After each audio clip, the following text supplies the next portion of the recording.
Hello बच्चों, आज हम बात करेंगे हेनरी फेयोल के प्रिंसिपल्स के बारे में।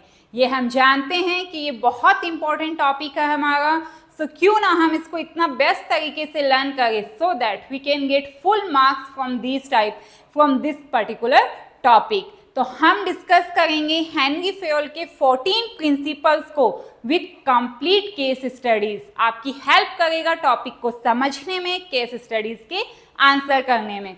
So let's start with the first principle of Henry Fayol, that is division of work. Now what does it mean? Henry Fayol को modern management, father of modern और father of general management बोला जाता है। Why? Because इसने जो principles दिए थे, they are the general principles which are applicable in all the type of organization. जरूरी नहीं है सेम तरीके से, वापस हमारा वही बात, बट हाँ in every type of organization, अगर ऑर्गेनाइजेशन अपनी एफिशिएंसी को इंक्रीज करना चाहता है, अपनी प्रोडक्टिविटी को बढ़ाना चाहता है, they should follow these principles. Differ करेगा ऑर्गेनाइजेशन बेसिस पे इसकी इंटेंसिटी, एप्लीकेशन डिपेंड करेगी ह्यूमन बिहेवियर पर, बट येस अगर ये जनरल प्रिंसिपल्स एक ऑर्गेनाइजेशन अप्लाई करता है, they may succeed or they definitely success in their business। तो इसीलिए हेनरी फेयोल को फादर ऑफ जनरल मैनेजमेंट बोला जाता है। उसने जनरल प्रिंसिपल्स दिए हैं विच आर एप्लीकेबल एवरीवेयर। तो हम शुरू करते हैं सबसे फर्स्ट प्रिंसिपल से, which is division of work. What does it mean? It means that we should divide our task. If we want to get specialization, अगर हमें स्पेशलाइजेशन चाहिए, so then we can divide our task. क्योंकि हम जब task को divide करेंगे then हमारी efficiency क्या होगी? इंक्रीज होगी, एंड प्रोडक्टिविटी भी क्या होगी? इंक्रीज होगी। अगर हम सपोज करते हैं बैक टू बैक एक ही टीचर आपको इंग्लिश भी पढ़ा रहा है, अकाउंट्स भी पढ़ा रहा है, बिजनेस स्टडीज भी पढ़ा रहा है एंड इकोनॉमिक्स भी पढ़ा रहा है, उस टीचर की एफिशिएंसी, अगर हम स्कूल में बात कर रहे हैं, उस टीचर की एफिशिएंसी ऑटोमेटिकली धीरे धीरे क्या हो जाएगी? डिक्रीज होगी। तो वही अगर वही काम को हम डिवाइड कर देते हैं कि a person who has specialization in accountancy is teaching accounts, the person who has specialization in business studies who is teaching business studies and rest। तो इस कंडीशन में क्या होगा? हमें स्पेशलाइजेशन मिलेगा, हमारी एफिशिएंसी इंक्रीज हो गई है और प्रोडक्टिविटी भी इंक्रीज हो गई है। तो हेनरी फेयोल का कहना था अगर आपको काम को अच्छे तरीके से करवाना है, so divide the task in small parts, और चीज़ों को बांट दीजिए, काम ऑटोमेटिकली बेटर होगा। देन आता है second principle, that is authority and responsibility. Now authority and responsibility का मीनिंग क्या होता है? सबसे पहले हम मीनिंग समझते हैं। अथॉरिटी मीन्स, अथॉरिटी की जब मैं बात कर रही हूँ मीन्स पावर, ठीक है? A individual person is having power. जब किसी पर्सन के पास पावर है तो उस पर्सन को हमें क्या देना पड़ेगा? रिस्पॉन्सिबिलिटी भी देना पड़ेगा। सपोज करते हैं मुझे बोला गया है that I have to complete the syllabus of business studies in a school, ठीक है? This is authority to give, authority given to me कि यस जैसे मैं चाहे वैसे पढ़ा सकती हूँ। I have complete freedom in that. मैं टेस्ट ले सकती हूँ स्टूडेंट्स को, सिलेबस, नोट्स, एवरीथिंग, सब कुछ क्लियर है वहाँ पर। अब जब मैंने कोर्स को टाइमली कंप्लीट नहीं किया है, then who will get the responsible? Definitely I will be the responsible for that. तो इसीलिए बोला है अथॉरिटी मीन्स क्या होता है? Power to take a decision. If you are having power to take a decision, then definitely you will be responsible if you will not complete the task। हाँ, आपको authority ही नहीं दी, आपको बोला ही नहीं है या आपको क्लासेस ही असाइन नहीं की है कि आपको ये सब्जेक्ट पढ़ाना है, बट लास्ट में जाकर के आपने तो मैम कंप्लीट ही नहीं किया course. No, in that condition I will not be responsible. तो इसीलिए बोला जाता है अथॉरिटी एंड रिस्पॉन्सिबिलिटी हमेशा क्या करती है? साइमल्टेनियसली वर्क करती है। If we are giving authority to somebody, we have to make responsible that particular person. तो इसीलिए दोनों के बीच में क्या होना चाहिए? एक क्लियर कट बैलेंस होना कंपल्सरी है, दोनों में बैलेंस होना चाहिए। तो इसीलिए अगर वही same if authority they the and the person is not responsible for anything, तो क्या वो पर्सन उतना एक्स्ट्रा एफर्ट डालेगा क्या उस काम को करने में? डेफिनेटली नहीं डालेगा। तो इसीलिए इसका कहना है अगर हम किसी को अथॉरिटी दे रहे हैं, we should assign and we should give them responsible for that particular thing, जिससे कि वो काम बेटर तरीके से परफॉर्म हो सके। देन नेक्स्ट आता है हमारे पास में, नेक्स्ट की हम बात करते हैं, दैट इज डिसिप्लिन। ऑर्गेनाइजेशन में डिसिप्लिन कितना रिक्वायर्ड है? डिसिप्लिन का मतलब क्या हुआ कि जो भी रूल्स एंड रेगुलेशंस है हम कह सकते हैं, एंड एम्प्लॉयमेंट एग्रीमेंट्स हैं जितने भी वर्किंग फॉर द ऑर्गेनाइजेशन, कि ऑर्गेनाइजेशन में जो good supervisors at all the levels, clear and fair agreements, जो भी प्रॉमिस है, जैसे सपोज करते हैं कि मैनेजर्स ने प्रॉमिस किया था कि अगर इस साल हमारी कंपनी प्रॉफिट अर्न करेगी तो हम उसका 1% या कहेंगे 10% हिस्सा हमारे वर्कर्स को डिस्ट्रीब्यूट करेंगे। ठीक है, ये क्या था? एग्रीमेंट था, मैनेजर्स और वर्कर्स के बीच में कमिटमेंट था। अब जब कंपनी ने अचीव किया अपना टारगेट, उसके बाद मैनेजर्स ने मना कर दिया कि no, we will not give any remuneration to all the workers, या कहेंगे बोनस, सॉरी। तो वहाँ पर क्या होगा? जो वर्कर्स रहेंगे दे विल बी डिससेटिस्फाइड, उनको तकलीफ होगी कि हमने इतना वर्क किया एंड जो प्रॉमिस मैनेजमेंट ने हमसे किया है, now they are not fulfilling that promise. तो वहाँ पर क्या हो जाएगा? वहाँ पर कहेंगे दोनों पार्टीज में कॉन्फ्लिक्ट होंगे। तो इसीलिए कि जो भी प्रॉमिस किया जा रहा है, जो भी कमिटमेंट्स किए जा रहे हैं, जो भी एग्रीमेंट्स किए जा रहे हैं, जो रूल्स बनाए जा रहे हैं, this should be followed in the organization. क्योंकि अगर रूल्स फॉलो ही नहीं है तो फिर रूल्स बनाने का मतलब ही क्या होगा? तो एवरी एग्रीमेंट एंड रूल्स अगर प्रॉपरली फॉलो होंगे तो ऑटोमेटिकली दोनों पार्टीज क्या रहेगी? सेटिस्फाइड रहेगी, they will work properly. Then आता है हमारा यूनिटी ऑफ कमांड। एक पर्सन को एक पर्सन से ही डायरेक्शन मिलना चाहिए। ये बोलता है one boss for every individual, कि एक सिंगल पर्सन को एक सिंगल पर्सन से ही क्या मिलना चाहिए? डायरेक्शन मिलना चाहिए। जैसे सपोज करते हैं आप लोग, आपको एक सब्जेक्ट पढ़ाया जाता है स्कूल में, अकाउंटेंसी, तो या कहेंगे बिजनेस स्टडीज। उस कंडीशन में एक ही सब्जेक्ट को पढ़ाने के लिए आपके पास 4, 5, 6 4 टीचर्स आ गए and everybody is giving different command. कोई बोल रहा है होमवर्क करना, कोई बोल रहा है टेस्ट लेंगे, कोई कुछ कोई कुछ। तो ये क्या क्रिएट कर रहा है? This will create the confusion in your mind.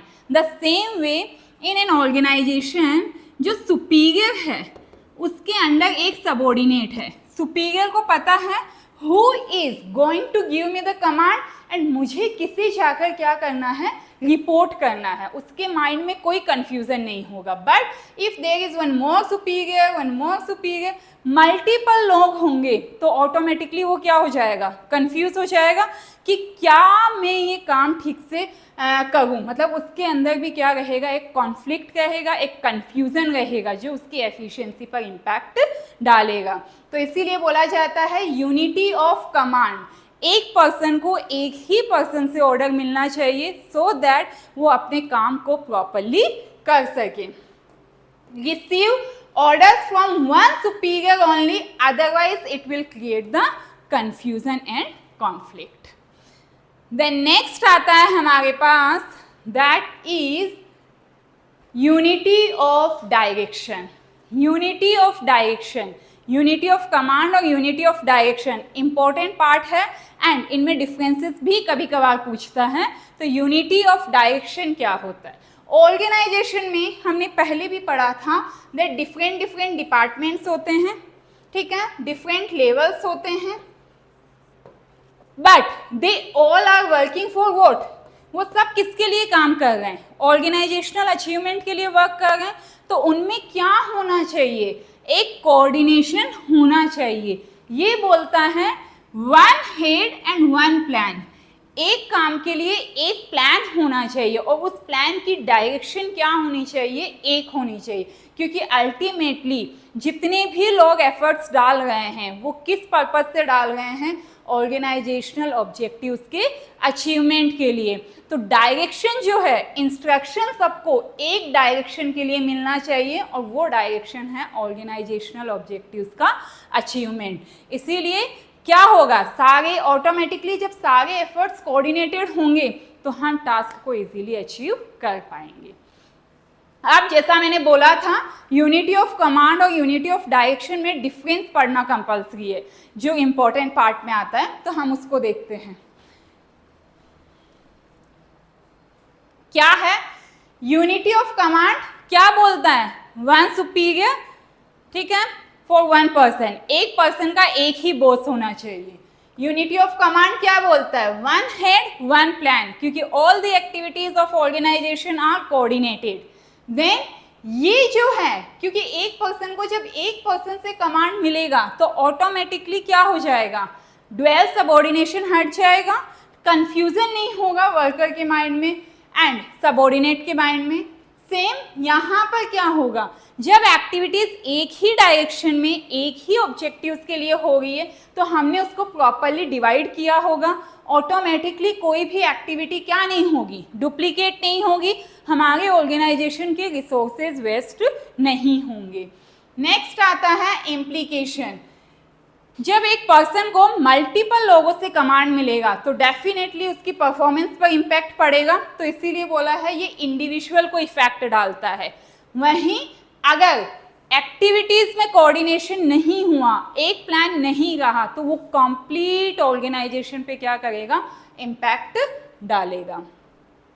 The principle leads to effective functioning of subordinates. Unity of command क्या गाइड कर रही है, जिससे कि एक इंडिविजुअल अपने टास्क को प्रॉपरली अकम्प्लिश कर सके। एंड वहीं ये रिजल्ट किसके लिए है कि एम्प्लॉइज एंड मैनेजर्स, इन सब के बीच में क्या है, एक कोऑर्डिनेशन है। एम्प्लॉइज अपने एम्प्लॉयर को क्या कर रहे हैं, इंस्ट्रक्शन दे रहे हैं ऑर्गेनाइजेशनल ऑब्जेक्टिव्स के अचीवमेंट के लिए।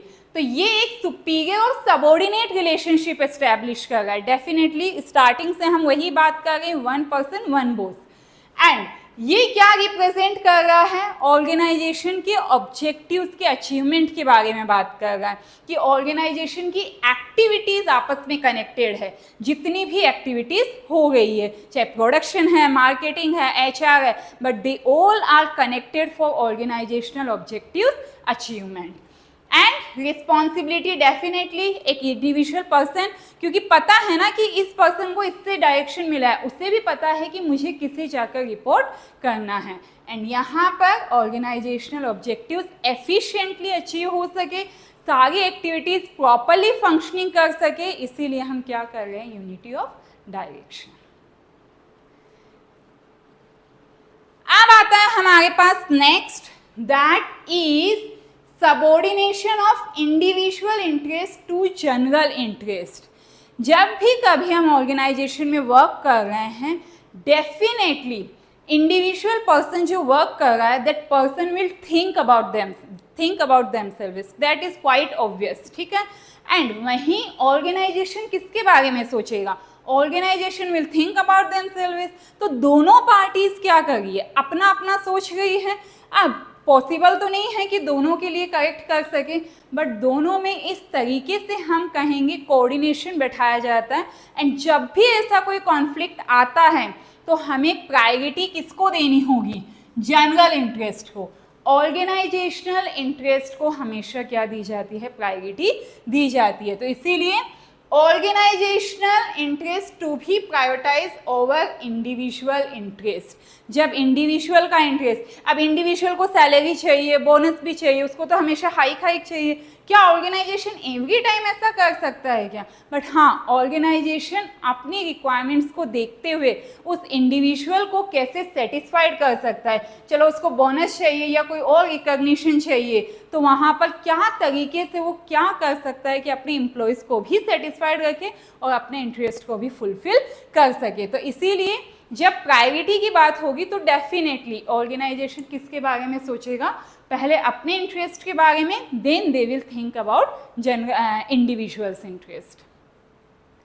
रेम्यूनरेशन ऑफ एम्प्लॉयज, वैसे बहुत डिफिकल्ट नहीं है, अगर चीज़ें समझ में आ गई, अभी हम इसके बहुत सारे केसेस करने वाले हैं जिससे आपको समझ में आ जाएगा कि कौन सा प्रिंसिपल कौन से केस में किस तरीके से कनेक्ट हुआ है। तो ये टॉपिक डेफिनेटली आपको एकदम अच्छी तरीके से लर्न हो जाएगा, सारे कॉन्सेप्ट क्लियर हो जाएंगे।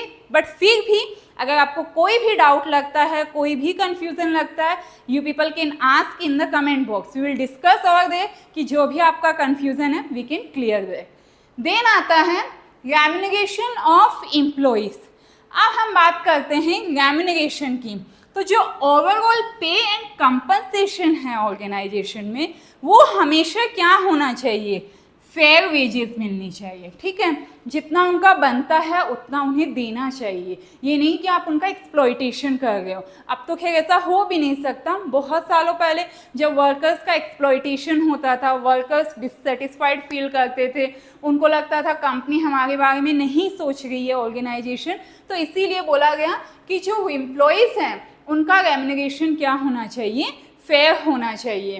They can have reasonable standard of living and wages should be in the paying capacity of दोनों पार्टी से। अब ऑर्गेनाइजेशन प्रॉफिट अर्न नहीं कर रहा है बट वर्कर्स डिमांड कर रहे हैं हमारा फेयर वेजेस दीजिए, तो क्या पॉसिबल है क्या? नहीं। तो इसीलिए बोला गया है कि रिजनेबल होना चाहिए, फेयर होना चाहिए, जिससे कि वर्कर्स अपने स्टैंडर्ड को जो मतलब कहेंगे मीट कर सकता है, अपने लाइफ स्टाइल को जी सकता है। एंड सेम ऑर्गेनाइजेशन की भी क्या कैपेसिटी है या नहीं है। तो रेम्यूनरेशन ऑफ एम्प्लॉइज क्या होना चाहिए, दैट शुड बी फेयर।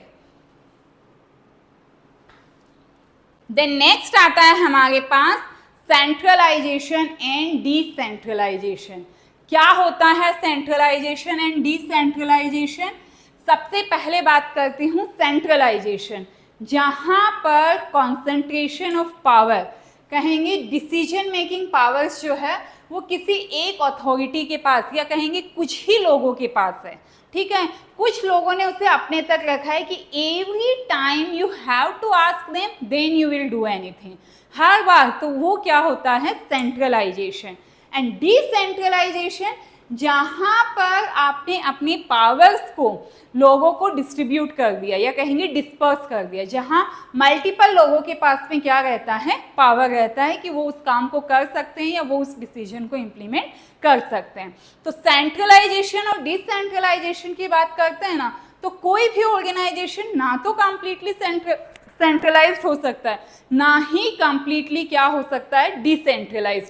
क्यों? क्योंकि सारे पावर अगर कुछ अथॉरिटी के पास रहेंगे तो every time whenever we need to take decision we have to go to the authority, और इस वजह से डिसीजन लेने में लेट भी हो सकता है।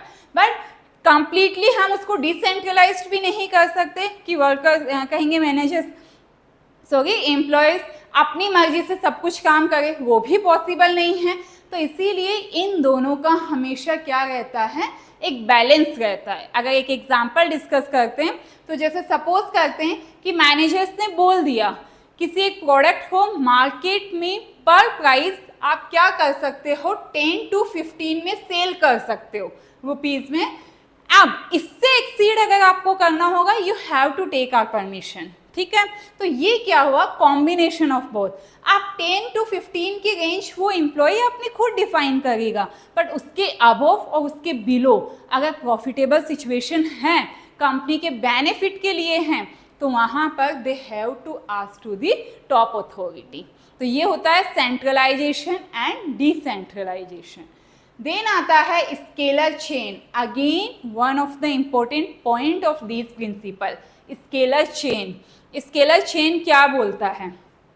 स्केलर चेन हमारी अथॉरिटी का जो कम्युनिकेशन है वो डिफाइन करता है। रिलेशनशिप क्या रहेगी किसके बीच में, सुपीरियर एंड सबऑर्डिनेट। इसको समझते हैं।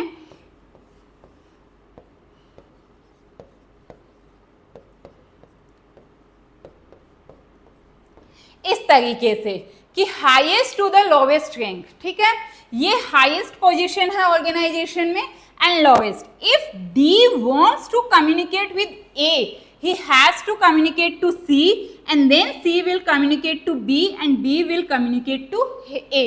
जैसा हम पढ़ते हैं ना, in organization we have to follow the hierarchy, कि अगर टॉप को कुछ लो लेवल को बोलना है तो पहले वो मिडिल को बोलेगा और middle will communicate to the low level and low level भी सेम पहले मिडिल को बोलेगा और फिर टॉप तक जाएगा। वही रूल यहाँ एप्लीकेबल है कि जो सबऑर्डिनेट है अपने सुपीरियर को, फिर वो सबऑर्डिनेट अपने सुपीरियर को, वो सबऑर्डिनेट अपने सुपीरियर को, कम्युनिकेशन इसी तरीके से होगा। उसी को हम क्या बोलते हैं, स्केलर चेन बोलते हैं और ये chain should not be violated. Normally organization में एक सिस्टमेटिक तरीका होता है, एक हायरार्की होती है which we have to follow. अब यहाँ पर अगर ई से भी कम्युनिकेशन करना है तो ये इसी तरीके से क्या जाएगी, पूरी साइकिल जाएगी। अब इसी का एक एक्सेप्शन है जिसे हम बोलते हैं gang plank. What is gang plank? जहां पर in case of emergency situation you can directly go to that person. ठीक है, तो इसीलिए emergency employees at the same level can contact through gang plank by informing their immediate superiors. Emergency situation में D directly can communicate, तो ये इसका एक exception है। नॉर्मली हम जानते हैं स्केलर चेन में एक हायरार्की है which we have to follow in the organisation, but in case of emergency situation they directly can go to the person. वो डायरेक्टली जाकर क्या कर सकते हैं, उससे बात कर सकते हैं। नेक्स्ट आता है ऑर्डर। ऑर्डर मीन्स क्या हुआ कि आपकी चीजें सही प्लेस पर है या नहीं है। अगर आपको घर पर भी सामान जो सही प्लेस पर होता है वो 1 मिनट में मिल जाता है और जो आप सही जगह नहीं रखते हो, जैसे कोई की हो गई आपकी बाइक की या एक्टिवा की की हो गई, आप कहीं रख दिए फिर बाद में 10 मिनट उसको ढूंढने में लगा रहे हो, योर टाइम विल वेस्ट। कहीं भी आपको जाना होगा, एक कहेंगे फ्रस्ट्रेशन भी आ जाएगी, अरे कहाँ रख दिया कहाँ रख दिया। तो चीज़ें अगर राइट प्लेस पर होगी it's easy to find them and it's easy to do the task, जो हमारी एफिशिएंसी को और इफेक्टिवनेस को इंक्रीज करेगा। तो सेम यहाँ पर भी ये ऑर्डर का मतलब है पीपल और मटेरियल दोनों की हम बात कर रहे हैं। दोनों ही क्या होना चाहिए, राइट प्लेस पर होना चाहिए, सही प्लेस पे। जो जिस चीज़ की जगह है, जैसे बुक रेक है तो उसमें बुक्स होनी चाहिए, कवर है जहाँ कपड़े पड़े हैं कपड़े ही होने चाहिए, वहाँ पे बुक्स रखोगे तो नेक्स्ट टाइम ढूंढोगे आगे ये बुक कहाँ रखी थी हमने। तो इसीलिए ऑर्गेनाइजेशन में भी everything should be at the right place, so that क्या होगा उसका फायदा, आपकी एफिशिएंसी इंक्रीज होगी, you can maximise your efficiency. Then आता है equity. Equity is what? There should not be any discrimination in the organization on any basis. Gender basis पे बोल दो, रिलीजन बेसिस पे बोल दो, कास्ट बेसिस पे बोल दो, कोई डिस्क्रिमिनेशन नहीं होना चाहिए।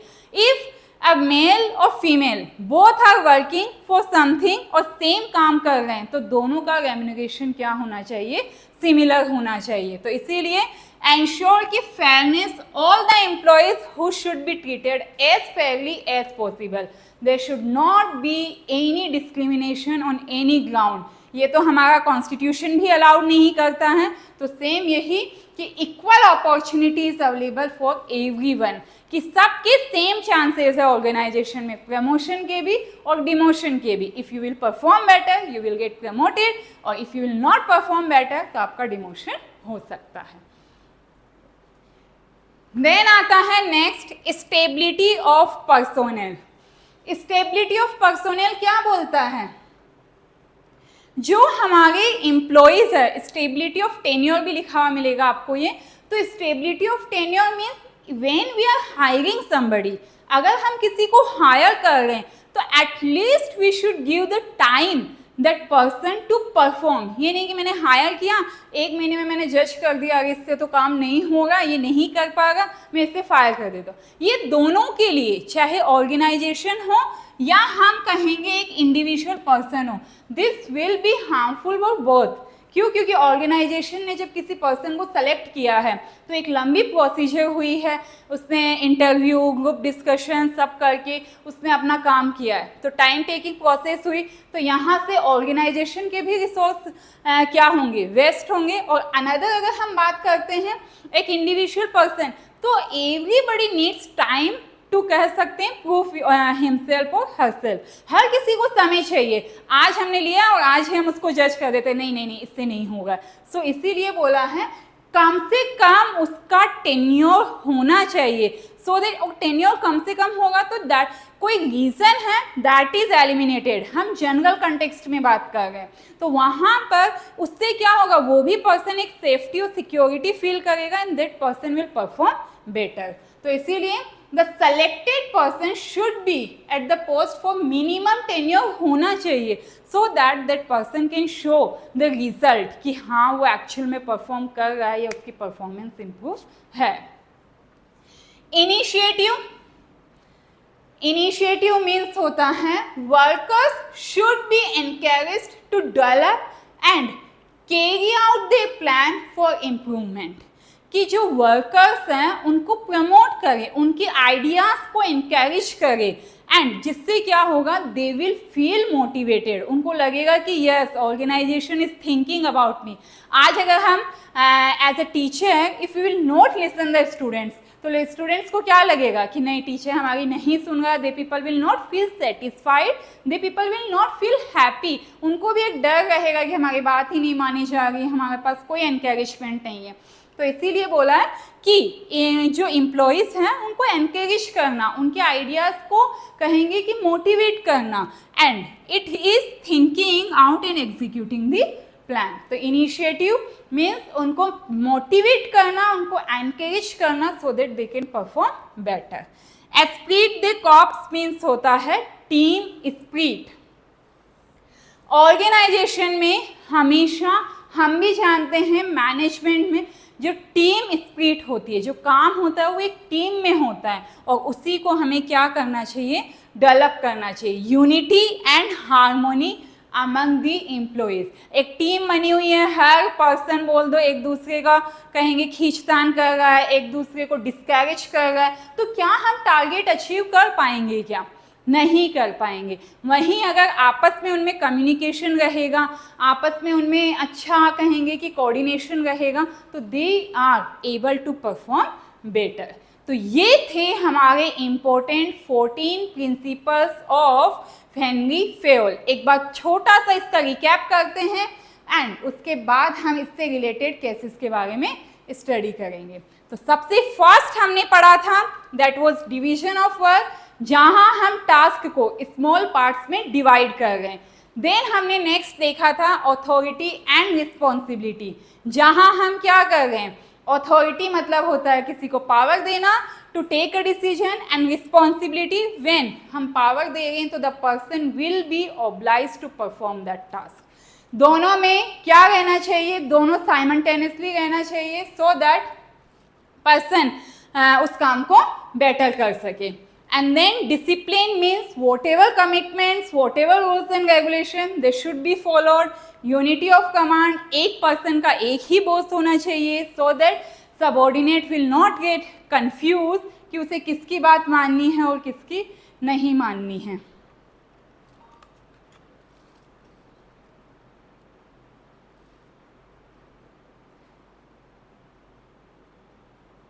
देन आता है unity of direction. Unity of direction क्या बोलता है हमको कि एक जो डायरेक्शन है, क्योंकि सारी एक्टिविटीज़ जो ऑर्गेनाइजेशन में है वो क्या है? इंटरलिंक्ड है, तो उनमें भी डायरेक्शन क्या रहनी चाहिए? एक ही रहना चाहिए। सारी एक्टिविटीज़ कोऑर्डिनेटेड है, तो इसीलिए वन हेड और वन प्लान। ये डिफरेंस है जो मैंने बोला था, these are the important one. 3 और 4 पॉइंट इसमें लर्न करना। देन आता है subordination of individual interest to the general interest whenever there is a conflict between general interest and individual interest। तो ऑर्गेनाइजेशन हमेशा जनरल इंटरेस्ट और ऑर्गेनाइजेशनल इंटरेस्ट को priority देगा, ना कि इंडिविजुअल इंटरेस्ट को। रेम्युनरेशन ऑफ एम्प्लॉयज़, जितने भी एम्प्लॉयज़ हैं उनका रेम्युनरेशन क्या होना चाहिए? फेयर होना चाहिए। फेयर रेम्यूनरेशन, जितना वो काम कर रहे हैं उतना होना चाहिए, so that they can live a better life. Then आता है centralisation and decentralisation. Decision making power अगर कुछ ही लोगों के पास है, that is known as a centralisation. When we disperse those power, then that is decentralisation. दोनों का कॉम्बिनेशन होता है ऑर्गेनाइजेशन में, so that they can complete the task. And scalar chain है जहाँ एक हिरार्की है, that when a subordinates want to communicate, he has to communicate his just superior, कि एक चेन है जो फॉलो करनी होती है, एक हिरार्की हमें फॉलो करनी होती है, और इन केस ऑफ इमरजेंसी हम डायरेक्टली कम्युनिकेट कर सकते हैं, जिसे हम गैंग प्लैंक बोलते हैं। देन नेक्स्ट है ऑर्डर। ऑर्गेनाइजेशन में people, material, everything should be at the right place, so it is easy to find out them, it is easy to do that task, so that we can increase our efficiency. Then equity, जितने भी लोग काम कर रहे हैं, there should not be any discrimination on any ground. Employees में कोई discrimination नहीं होना चाहिए, सबके पास इक्वल अपॉर्चुनिटी होनी चाहिए ऑर्गेनाइजेशन में। एंड देन आता है stability of personnel. At least if we are hiring somebody, give the minimum tenure so that he can prove himself और she can prove himself, and उसका रिजल्ट देखने जितना हमें उसे टाइम देना चाहिए। देन इनिशिएटिव, जो एम्प्लॉयज़ है, जो वर्कर्स है, उनको एनकरेज करना, उनको मोटिवेट करना, उनके आइडियाज़ को इम्प्लीमेंट करना, उसको एग्जीक्यूट करना। And last but not the least, that is Spirit the corps, जो बोलता क्या है हमको, टीम स्पिरिट में काम होना चाहिए, टीम स्पिरिट की भावना रहनी चाहिए। क्यों? क्योंकि एक टीम में काम कर रहे हो और आप एक दूसरे को कॉन्फ्लिक्ट या कहेंगे डिस्करेज कर रहे हो, तो क्या काम अचीव हो पाएगा? नहीं हो पाएगा। तो these are the 14 principles of Henry Fayol. अब हम डिस्कस करेंगे इससे रिलेटेड जितने भी हमारे पास केसेस हैं उनके बारे में।